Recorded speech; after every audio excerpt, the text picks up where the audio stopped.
Hello बच्चों, let's read this question. The question says the surface of a conductor is always an equipotential surface. Reason: conductors allow the free flow without any work charge within themselves. Option first, both assertion and reason are correct, and reason is the correct explanation of assertion. Option second, both assertion and reason are correct, but reason is not the correct explanation of assertion. Option third, assertion is correct, but reason is incorrect. Option fourth, assertion is incorrect but reason is correct. तो इस question के अंदर basically क्या बोला गया है कि जो कंडक्टर की सरफेस होती है वो इक्वी पोटेंशियल सरफेस की तरह बिहेव करती है. रीजन इसका दे रखा है कि कंडक्टर जो है जो चार्ज के फ्री फ्लो को अलाउ करता है अपने अंदर. तो रीजन इसका देखते हैं करेक्ट है या इनकरेक्ट है, असर्शन का एक्सप्लेनेशन है या नहीं. तो बात करते हैं की कंसेप्ट की. की कंसेप्ट की यदि बात करें तो सबसे पहले हमें ये पता होना चाहिए कि इक्वी पोटेंशियल सरफेस क्या होती है. तो फर्स्ट की कंसेप्ट के अंदर हम देखते हैं इक्वी पोटेंशियल सरफेस को.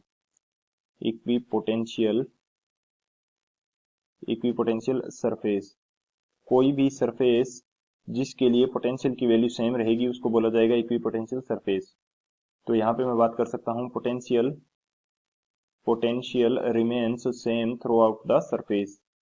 Potential remains same through out the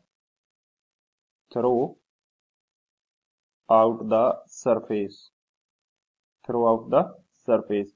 यानी कि उस सरफेस के लिए जो पोटेंशियल डिफरेंस डेल्टा वी है इसकी वैल्यू क्या रहेगी, जीरो रहेगी. एक तो ये की कंसेप्ट हो जाएगा हमारा.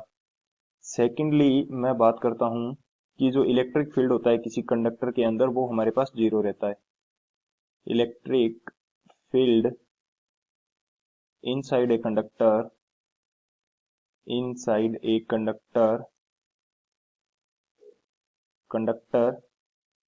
Always be zero. ये हमारे पास सेकंड की कंसेप्ट हो जाएगा. एंड थर्ड की कंसेप्ट हमारे पास क्या होगा कि जो इलेक्ट्रिक फील्ड होता है ये हम किस प्रकार से फाइंड आउट करते हैं. ये हमारे पास होता है minus DV upon D r के equal. D v upon D r क्या है, potential gradient, and negative sign हमें शो कर रहा है कि जिस डायरेक्शन के अंदर हम इलेक्ट्रिक फील्ड मेजर कर रहे हैं उस डायरेक्शन के अंदर पोटेंशियल में डिक्रीज आ रहा है. सो ये तीन की कंसेप्ट हो गए. इन तीनों की कंसेप्ट की हेल्प से इस क्वेश्चन को सोल्व करते हैं. सॉल्यूशन की यदि बात की जाए तो असर्शन के अकॉर्डिंग हमारे पास, मैं मान लेता हूं कि ये मेरे पास कंडक्टिंग शेल है एंड कंडक्टर है, तो इसकी सरफेस इक्विपोटेंशियल सरफेस की तरह बिहेव करेगी या नहीं इसकी बात करते हैं. अब इलेक्ट्रिक फील्ड इनसाइड का जो होता है ये हमेशा जीरो रहता है. इनसाइड का इलेक्ट्रिक फील्ड जीरो है. एंड यदि हमारे पास इलेक्ट्रिक फील्ड अंदर का जीरो है तो अंदर का जो नेट चार्ज है वो भी जीरो होगा. अंदर का नेट चार्ज जीरो होगा क्योंकि अकॉर्डिंग टू गाउस लॉ जो क्लोज लाइन इंटीग्रल होता है इलेक्ट्रिक फील्ड का वो हमारे पास q in by epsilon naught है. यदि अंदर का इलेक्ट्रिक फील्ड जीरो है तो क्यू इन भी हमारे पास जीरो है. यानी कि कंडक्टर को जो भी चार्ज दिया जाता है वो इसकी आउटर सरफेस के ऊपर रहता है. आउटर सरफेस के ऊपर रहेगा, अंदर कोई भी चार्ज नहीं होता. एंड अब बात करते हैं कि इस आउटर चार्ज के कारण इसकी सरफेस के ऊपर पोटेंशियल कितना रहता है. तो सरफेस के पोटेंशियल को मैं बी एस से शो कर देता हूं. इसकी वैल्यू हमारे पास होती है के क्यू बाई आर के इक्वल.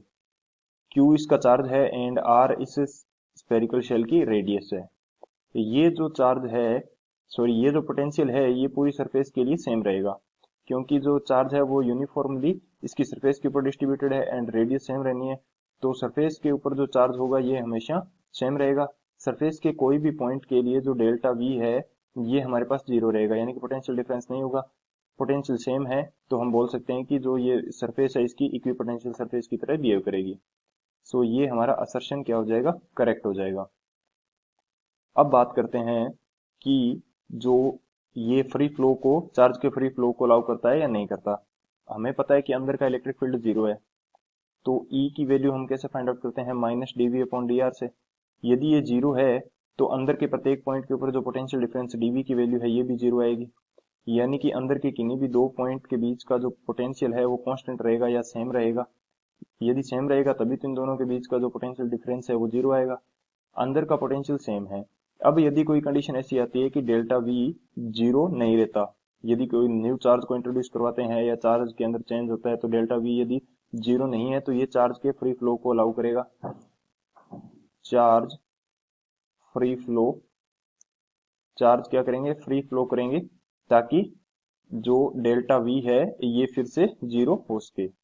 सो जो असर्शन हमारा करेक्ट है एंड रीजन जो है ये भी हमारा करेक्ट है, एंड ये जो रीजन है ये इस असर्शन के लिए करेक्ट एक्सप्लेनेशन भी है, क्योंकि जो हमारे पास इक्विपोटेंशियल सरफेस इसी वजह से रहती है कि इसका जो हमारे पास अंदर कोई चार्ज नहीं होता और अंदर कोई पोटेंशियल डिफरेंस है नहीं, इसी वजह से इसके सरफेस के ऊपर जो पोटेंशियल है वो इक्वल रहता है। सो बात करते हैं ऑप्शन की, कौन सा ऑप्शन हमारे पास करेक्ट हो जाएगा। जो ऑप्शन फर्स्ट है, both assertion and reason are correct and reason is the correct explanation of assertion. So option A is the final answer. I hope you understood it well. Best of luck. Thank you.